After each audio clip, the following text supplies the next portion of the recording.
रामकृष्ण हरी. रामकृष्ण हरी. आपण पाहतात analyser. Like करा, शेअर करा, सबस्क्राईब करा. लोकशाही झरा वारकरी खरा अशी एक मालिका आपण सुरू केली होती. त्याचे इतके वेगवेगळे पैलू आता समोर यायला लागले आहेत. त्याच्यामुळं आपण जशी त्या सगळ्या संप्रदायाच्या संदर्भामधली त्याच्यातले मुद्दे, त्याचं सुरुवात कशी झाली, त्याची लेखी ग्रंथसंपदा कशा पद्धतीची आहे, प्रत्यक्ष कीर्तन कसं करायचं आहे, सप्ताह कसे असावेत, सगळ्या गोष्टीच्या बाबतीत आपण चर्चा करतो आहोत. पंढरपूर कॉरिडॉरचा एक अतिशय चांगला विषय जयंत देशपांडेंनी उपस्थित केला. त्याच्यानंतर त्याच्यावरती आता सरकारी पक्षाकडून पण त्याच्यावरती प्रतिक्रिया आलेल्या आहेत आणि ते सगळं विकासाचा आराखडा समोर आल्याच्या नंतर पंढरपूर कॉरिडॉरवरती आपण परत सविस्तर चर्चा करणार आहोत. कीर्तनाची आचारसंहिता वारकरी सांप्रदायिक मंडळींकडून जाहीर करण्यात आलेली आहे. अशा कितीतरी गोष्टी घडतायत आणि खूप स्वागतशील गोष्ट आहे. जयंतराव नमस्कार. नमस्कार. मी एका गोष्टीसाठी तुम्हाला धन्यवाद देतो की पूर्णपणे संप्रदायातल्या असताना सुद्धा तुम्ही तुकाराम महाराजांची जी काय जो वारसा आहे तो पुढं चालवायचं धैर्य दाखवलं. भले त्याला देऊ कासेची लंगोटी, नाथाळाच्या काठी हाणू माथा. तर हे नाथाळाच्या काठी माथा काठी हाणण्याचं काम तुम्ही करता, त्याच्याबद्दल धन्यवाद. जयंतराव, मला एक थोडेसे नाजूक काही प्रश्न आहेत तथाकथित ह्या सुधारित समाजामध्ये पण मिळवून देणारे. त्याला घडायला एक कारण असं घडलं की आजकाल कोणी त्या फेसबुकवरती आमच्या घराचा नवीन मेंबर म्हणून ते काहीतरी कारचा फोटो दाखवते, इतपत ठीक आहे, पण त्याला लिंबू लावलेला असतं नजर लागू नये वगैरे म्हणून. म्हणजे ज्या संप्रदायाच्या बाबतीमध्ये आपण असं म्हणतो की 800 वर्षापूर्वी त्यांनी ह्या सगळ्याच्या बाबतीमध्ये ज्या तीव्रपणे प्रतिक्रिया व्यक्त केल्या होत्या, अभंगात लिहून ठेवलेलं होतं. अगदी त्यांचीच प्रेरणा घेऊन नामदेव महाराजांना गुरु मानत कबीराने असं सांगितलं होतं.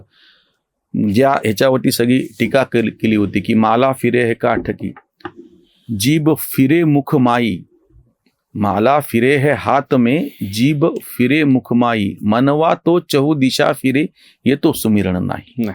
हे ज्यांनी नामदेवांना गुरु मानलं त्या सगळ्या उत्तर भारतातल्या संतांनी पुढे ही आपली वाट पुढे चालवली प्रबोधनाची. आणि आपल्याकडे मात्र आता उलट परत एकदा हा सगळा समाज आपण ज्याचं प्रबोधन झालं किंवा करतो आहोत असं समजत होतो, जिथं वारकरी संप्रदायाचा जन्म झाला आणि ती मराठी माणसं परत नवसं करायला लागलेत, गाड्यांना लिंबू बांधायला लागलेत. त्याच्या घराचं वास्तू असताना ते सगळं वास्तुशास्त्राप्रमाणे हे पाड ते पाड, इकडं हे तोंड कर तिकडं तोंड कर. ह्या सगळ्या विषयाच्या बाबतीमध्ये मला फक्त एक सुरुवातीला तुम्हाला असा प्रश्न विचारायचा की हे काय चाललंय नेमकं, की वारकरी संप्रदायाने शिकवण काय दिली होती आणि 800 वर्षाच्या नंतर आपल्याला काय चित्र दिसत आहे?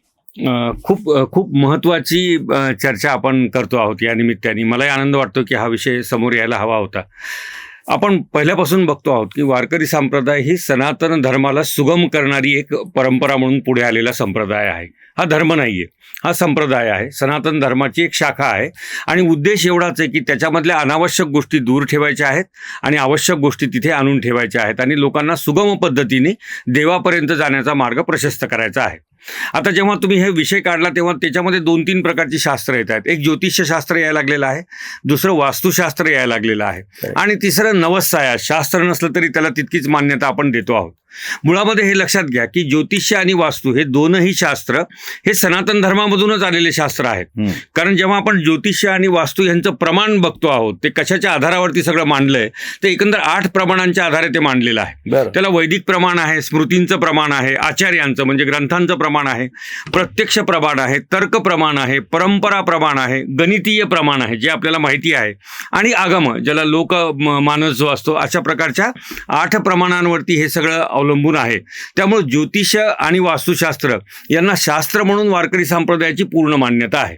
अरे एक मिनिट, मी तुम्हाला यासाठी थांबवतो की काही जणांचा गैरसमज होऊ शकतो या ठिकाणी. म्हणून ज्योतिष्य हे एक शास्त्र आहे, वास्तू हे शास्त्र आहे, इतपत मान्यता आहे, अंधश्रद्धा म्हणून नाही. त्याच्यामुळे हा मुद्दा नीट लक्षात घ्या, म्हणजे तुम्हाला पुढचं. अगदी बरोबर. आता जसं आपण म्हणतो की ज्योतिष्य आणि वास्तू यांना शास्त्र म्हणून मान्यता देतो वारकरी संप्रदाय, मात्र याच्यावरती आधारित जी भीती, याच्यावरती आधारित जी अंधश्रद्धा आणि त्याच्यावरती आधारित जे भविष्य नियंत्रण लोकांना वाटतं वा. ते अजिबात वारकरी संप्रदाय मानत नाही. फार व्यवस्थित. अशा पद्धतीने वारकरी संप्रदायाची या विषयाकडे बघण्याची भूमिका आहे.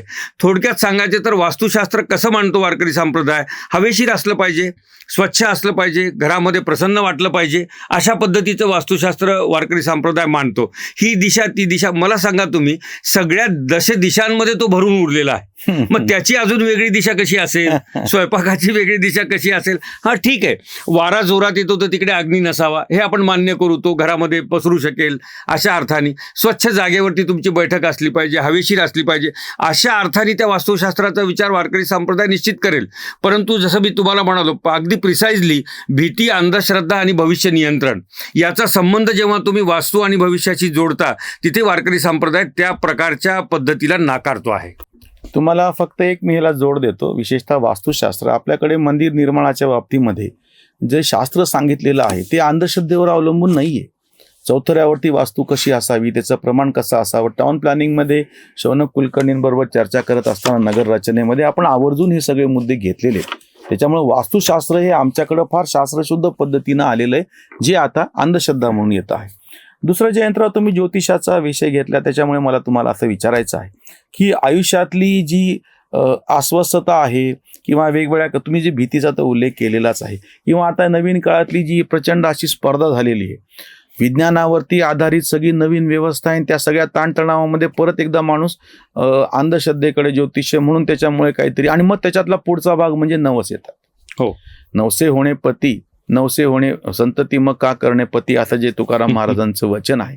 तर हे सगळं आपण त्या काळात टाळलं. तेव्हा काय वाटत होतं आपल्याला की लोक शिकलेले नाहीत, लोकांमध्ये अतिशय म्हणजे फार मोठ्या प्रमाणात अशिक्षित आहेत, अडाणी आहेत, म्हणून असं वाटत होतं 400 वर्षापूर्वी तुकाराम महाराजांनी लिहिलं तेव्हा. आताच्या नवीन याच्यामध्ये, म्हणून मला त्या अनुषंगानं तुम्हाला प्रश्न विचारायचा जो परत वारकरी संप्रदायाशी जुळतो. ही जी सगळी जीवनशैली आम्ही स्वीकारलेली आहे, तिच्यातून ताणतणाव निर्माण होत आहेत, त्याच्यामधून माणसाचे संबंध तुटत आहेत, आणि मग परत तो भीतीपोटी परत नवस आणि ज्योतिषाकडे चाललेला आहे.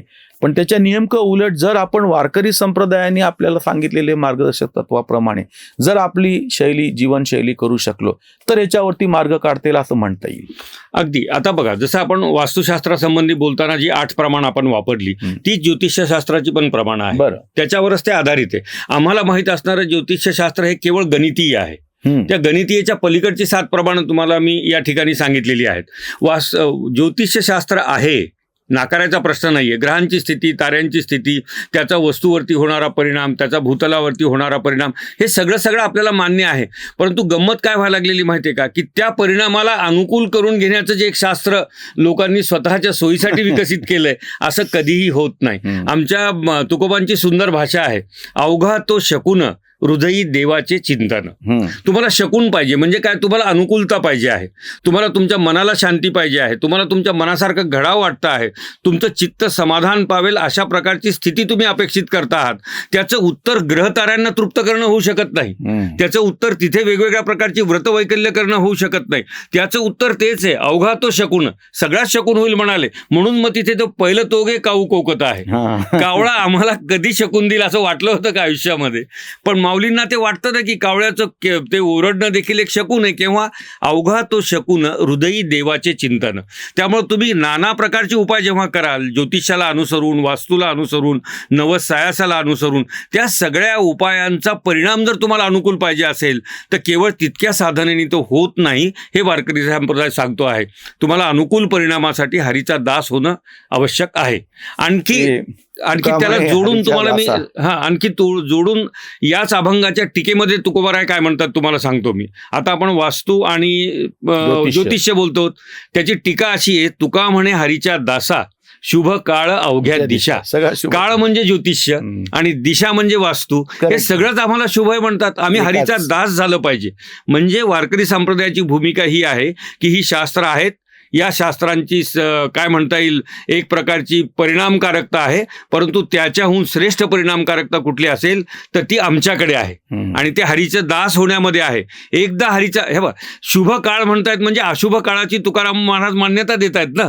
त्या अशुभ काळावरती नियंत्रण कोण ठेवू शकतं? हरीचा दास झालं की ते नियंत्रण आमचं येतं. म्हणजे आत्ता ज्याला आपण घाबरतोय, पंचांग काढायचं आहे, त्याच्यामध्ये बघायचं आहे, मग कुणाला तरी व्रतवैकल्य सांगायचे, मग 7 दिवस, 15 दिवस, 20 दिवस, मग लाखाचा जप, 10 लाखाचा जप, मग एवढा त्याचा खर्च, एवढं त्याच्यामध्ये काय, हे सगळं, या सगळ्यांच्यावरचं सोपं उत्तर वारकरी संप्रदाय देतोय. तुम्हाला काळाला शुभ करायचंय, तुम्हाला दिशांना शुभ करायचंय, तुम्हाला ग्रहांना शुभ करायचंय, तुम्हाला ताऱ्यांना शुभ करायचंय, या सगळ्यांना जन्म देणाऱ्याला शरण गेलं की संपलं. फार चांगलं आणि फार सोप्या पद्धतीनं तुम्ही सांगितलं आणि हे नाकारायला पण नाही सांगितलं, ही फार नाही, महत्वाची नाही. गोष्ट आहे. अन्यथा तथाकथित स्वतःच्या पुरोगामित्वाचं ढोल पेटवण्यासाठी म्हणून ज्योतिष काय भंपकपणा आहे, वास्तुशास्त्र नावाची काही गोष्ट नाही असं जे मानलं जातं त्याला एक नाही, हे शास्त्र शास्त्र आहे. म्हणून आधार आहे. दुसरं जयंतराव, मला परत तुम्हाला थोडंसं आताची जी सगळी परिस्थिती आहे ती ताणतणावाची परिस्थिती आहे, लोक नवसायासाकडे चाललेले आहेत. त्याच्यामध्ये कुठेतरी मला असं वाटतंय की एक कुटुंब व्यवस्था म्हणून जी आधी होती, शेतीवर आधारित सगळे अर्थशास्त्र होतं, त्याच्यामुळे माणसं लागायची आणि माणसं एका ठिकाणी राहायचे. त्या सगळ्यातून माणसातला जो प्रेमाचा भाव होता, प्रेमाचा बरोबर. बंध होता, तो दृढ झालेला होता. आता हा बंद कुठल्याही कारणानं तुटत चाललेला आहे की शेती अर्थव्यवस्था नाहीये, बाजार केंद्रित अर्थव्यवस्था आहे. एकत्र कुटुंब आता आधीसारखं शक्य नाही, त्याच्यामुळे आता कुटुंब विभक्त झालेले आहेत. मला असं तुम्हाला विचारायचं आहे की ह्या सगळ्यामध्ये त्याही काळात आणि आजही काळात टिकून राहिलेलं वारकरी संप्रदाय नावाचं एकच तत्व मात्र असं आहे की ते तेव्हाही होतं, आताही होतं. आताच्या काळामध्ये या विभक्त कुटुंब व्यवस्थेमध्ये, या वेगळ्या अशा अर्थव्यवस्थेमध्ये, या वेगळ्या अशा धकाधकीच्या जीवनशैलीमध्ये परत एकदा आपण वारकरी संप्रदायाकडे आधार म्हणून पाहू शकतो का? कसं आहे माहिती आहे का, वारकरी संप्रदायाची शिकवण कशी आहे, आता थोडं एक दृष्टांत देतो म्हणजे तुमच्या लक्षात येईल. वारकरी संप्रदाय प्रपंचामध्ये आलेल्या संकटाकडे कसं बघतो हे बघितलं पाहिजे. हे नवसायास कुठून येतात? प्रपंचातली संकट जेव्हा आमच्या आवाक्याच्या बाहेर जातात, आम्ही अस्वस्थ होतो, तेव्हा त्याला कुणाला तरी सहभागी करून घेण्यासाठी मग हनुमंतराय आहेत, श्रीराम आहेत, श्री पांडुरंग आहेत, यांना काहीतरी नवस, पांडुरंगाला तर बोलत नाहीत, महालक्ष्मी आहेत, यांना नवस बोलायचा आणि मग म्हणायचं की आता ते बघतील सगळं. अशा प्रकारे मानसिक काय म्हणता येईल एक समाधान देण्यासाठी ती गोष्ट आहे.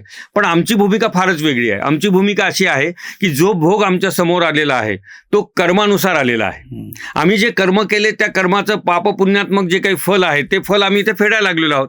आता बघा, तुम्हाला एक साधं उदाहरण देतो मी की तुम्ही बँकेमध्ये कर्ज काढले, गृहकर्ज, आणि तुमच्या 5 तारखेचा हप्ता EMI तुमचा कटून गेलेला आहे. आता EMI कटल्यानंतर तुमच्या खात्यातलं बॅलन्स कमी झालेला आहे. तुम्ही खरं पाहिलं तर नाराज व्हायला पाहिजे, रडायला पाहिजे, दुःख व्यक्त करायला पाहिजे की माझं बॅलन्स कमी झालंय. उलट तुम्ही घरी रात्री ताटावर बसल्यानंतर बायकोला किंवा आईवडिलांना सांगता की आज आपला एक हप्ता कटला बरं का, आपण ते संपवलं बरं का, आपली EMI एवढे कमी केले बरं का. म्हणजे काय आहे, तुम्ही ते फेडलंय, त्याचा फेडल्याचा आनंद आहे. वारकरी संप्रदाय दुःख आल्यानंतर ते दुःखाच्या निमित्ताने पाप फेडल्याचा आनंद व्यक्त करतो, करायला शिकवतो आहे. क्या बात. त्यामुळे नवसायास नवसे, तुम्हीच उल्लेख, नवसे कन्या पुत्र होती तरी का करणे लागे पती, एकी बेकी न्याय होतसे प्रचित, तुकोबांनी सगळं सांगून ठेवलंय हो. पण आमचं काय होतं की त्या नवसाच्या आणि भावना आहे ना. आत्ता बघा श्रीकांतराव, माझ्याकडे परवा लग्न झालं, ते नवरदेवाच्या हातामध्ये काहीतरी असं कंगन बांधतात. मला माझ्याच एका नातेवाईकांनी सांगितलं की ते कंगन सोडल्यानंतर ते जपून ठेव बरं का, आम्हाला घेऊन जायचंय, त्यांच्या मुलाचं लग्न व्हायचं आहे, त्यालाही चांगली सून मिळावी. आपण भावनेनीच जगत असतो बऱ्याच वेळेला, आणि मग त्या भावना, मग ते कंगन बांधलं, मग चला आता हे आपण बांधलंय, आता होईल. एक त्यातनं काळ पण निघून जातो, परिस्थिती बदलते, मनासारखं अनुकूल पण होतं आणि अस्वस्थता कमी होते. त्यातून ह्या गोष्टी आल्या. पण अलीकडच्या काळात अत्यंत अतिरेक झाला. प्राण्यांची काय म्हणता येईल हिंसा त्यातनं पुढे उदयाला आली. किती भयानक गोष्टी आपण त्याच्यामध्ये करून ठेवल्या. म्हणजे एक प्राण घरामध्ये बोलवायचा आहे आणि त्याच्यासाठी 10 प्राण पृथ्वीवरनं बाजूला करायचे. कुठलं शास्त्र आहे? वारकरी संप्रदाय अशा सगळ्या भंपकपणाला, अशा सगळ्या अंधश्रद्धांना समूळ नाकारतो आहे. फार छान. मुळात संप्रदायाची सगळी शिकवण ही श्रद्धेवरती आणि भावनिक ह्याच्यावरती आहे. पण त्या जोडीला या संप्रदायाचं वैशिष्ट्य म्हणजे तर्क कठोरता. अगदी. आणि दर्शनशास्त्राचं जे प्रमाण लिखित स्वरूपातल्या ज्या ग्रंथांनी उपलब्ध करून दिलेलं आहे, एरवी फक्त बोली ह्याच्यामध्ये आणि केवळ त्याला कुठलाही आधार नाही अशी मांडणी करण्यामध्ये बहुतांश भक्ती संप्रदाय समोर येत असताना वारकरी संप्रदाय मात्र तर्क कठोरता म्हणजे भावना आहे, श्रद्धा आहे, पण जो तिसरा जो पैलू आहे तर्क कठोरता आहे. आणि अजून एक मला मुद्दा जयंतराव तुम्हाला विज्ञानाच्याही पातळीवरती विचारायचा आहे. ही काय आश्चर्याची गोष्ट आहे की 800 वर्ष झाल्याच्या नंतर सुद्धा वारी करण्यासाठी लोक पायी चालतात. म्हणजे आधी पायी चालण्याचं जे महत्त्व सांगून दिलेलं आहे 800 वर्षापूर्वी, आजही सगळी, तेव्हा वाहनांची उपलब्धता नव्हती, गाड्या घोड्या फार कमी होते, रथ वगैरे तर राजे महाराजांकडे असायचे. आता त्या तुलनेनं सर्वसामान्यांकडे वाहनं उपलब्ध आहेत. आणि तरी सुद्धा वारकरी संप्रदाय जे सांगतो की पायी वारी केली पाहिजे, ते आजही जो खरंच स्वतःला सच्चा वारकरी म्हणतो तो आजच्याही काळामध्ये त्याचं पालन करतो. म्हणजे मला तुम्हाला एक शेवटचा प्रश्न याच्यातला असा विचारायचा आहे की अशी काही गोष्ट आहे का वारकरी संप्रदायामध्ये की जी विज्ञानावरती पण खरी ठरते आहे, ते काळानुसार बदलत गेलेलं आहे. आश्चर्याची गोष्ट म्हणजे ते साचेबद्ध झालेलं नाहीये. नंतर आधुनिक ह्याच्यामध्ये देवाचं जे स्वरूप आलं आणि तेव्हा विठ्ठल नावाची देवता आम्ही कर्मकांडाच्या पलीकडे, नवसासाहसाच्या पलीकडे, यज्ञयागाच्या पलीकडे नेऊन तेव्हाच ठेवली होती 800 वर्षापूर्वीच. म्हणजे त्याचा तर जुना इतिहास आहे, पण मी संप्रदायाचा एक ढोबळमानानं 800 याचा पकडतो. म्हणून मला तुम्हाला एक शेवटी असं विचारायचं की ह्या संप्रदायामध्ये असं काय आहे की ते काळावरती टिकतं आहे, विज्ञानावरती टिकतं आहे, वस्तुस्थितीवरती टिकतं आहे आणि नवीन पिढीला सुद्धा त्याच्याशी ते सुसंगत, अर्थात ज्याला तो भक्तिभाव आहे त्याच्यासाठी ते आजही वाटतं. ही काय आश्चर्याची गोष्ट आहे. पुन्हा तुम्ही मला म्हणाल की तुम्ही पुन्हा तिथेच चाललायत. सनातन धर्माचं हे सगळं तत्वज्ञान आहे. विज्ञान त्याची शाखा आहे. आम्ही जेव्हा विचार करतो ना, ज्ञानाचा विचार करतो, तेव्हा अविद्या, अज्ञान, विज्ञान आणि ज्ञान अशा पद्धतीने करतो. पुन्हा सांगा ते. अविद्या व्यक्तीच्या ठिकाणी असते ती अविद्या, समाजाच्या ठिकाणी असतं ते अज्ञान, सर्वसामान्य समज असते ती विज्ञान, आणि जी आत्मभान असतं त्याला ज्ञान आम्ही म्हणतो. आता ह्या चारही गोष्टींचा विचार आम्ही साकल्याने केलेला आहे संप्रदायामध्ये. त्यामुळं एक गंमत तुम्हाला सांगतो मी. पृथ्वी गोल आहे याचा शोध लागण्यापूर्वी जी काही प्रश्नपत्रिका निघत असेल शाळेमध्ये, तेव्हा जर गोल कोणी उत्तर दिलं असतं तर त्याला 0 मार्क मिळाले असते. आणि जेव्हा पृथ्वी गोल आहे असा सिद्धांत समोर आला तेव्हा चौकोनी लिहिणाऱ्याचे मार्क कटले असतील. आमच्याकडे हे कटाकटी नाहीच. आम्ही खरंच सांगितलंय सगळं पहिल्यापासून. आम्ही सगळंच जैसे सूर्याचे न चालता चालणे हे माऊली म्हणतायत. त्यामुळं विज्ञान एक अंग आहे आमच्या त्या सगळ्या एकंदर ज्ञान साधनेचं. त्यामुळं विज्ञानाच्या पलीकडे जेव्हा आम्ही विचार करतो तेव्हा विज्ञान हे त्यात अंगभूत आहे. विज्ञान हे सर्वसामान्य माणसाचा संसार, त्याचं जीवन आणि त्याचं दैनंदिन जे रुटीन आहे ते सुखकर करण्याचं एक माध्यम आहे. आणि त्या दृष्टीने विज्ञानाला संप्रदाय मान्यता देतो. अशा पद्धतीने आपण विचार करू शकतो. फार छान.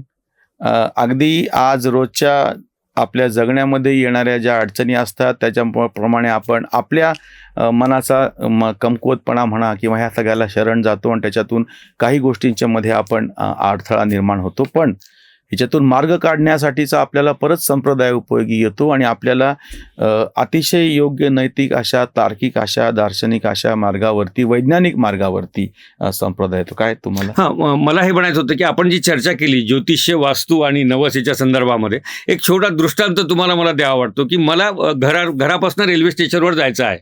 मी प्रयत्न करतो रिक्षा मिळेल का, शेअर टॅक्सी मिळेल का, स्वतंत्र उबर किंवा आणखी काय मिळेल का. अहो, माझ्या घरामध्ये स्वतःची गाडी आणि ड्रायव्हर आहे ना खाली. मी विनाकारण इकडे तिकडे कशाला फिरू. वास्तूबद्दल, ज्योतिषाबद्दल, नवसायासाबद्दल वारकऱ्याची हीच भूमिका आहे की माझा पांडुरंग माझ्या बरोबर आहे, मला याची काय गरज आहे. फार छान. आपण सगळे याला ज्या पद्धतीनं प्रतिसाद देतात त्याच्याबद्दल धन्यवाद.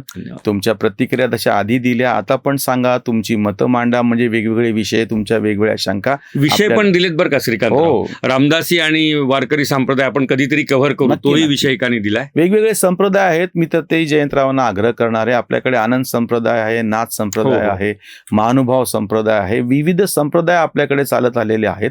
आणि वारकरी संप्रदायाचं वैशिष्ट्य, विशेषतः एकनाथांसारखे संत की जे या सगळ्या संप्रदायाचा ज्यांच्यामध्ये मिलाप झालेला आपल्याला दिसून येतो.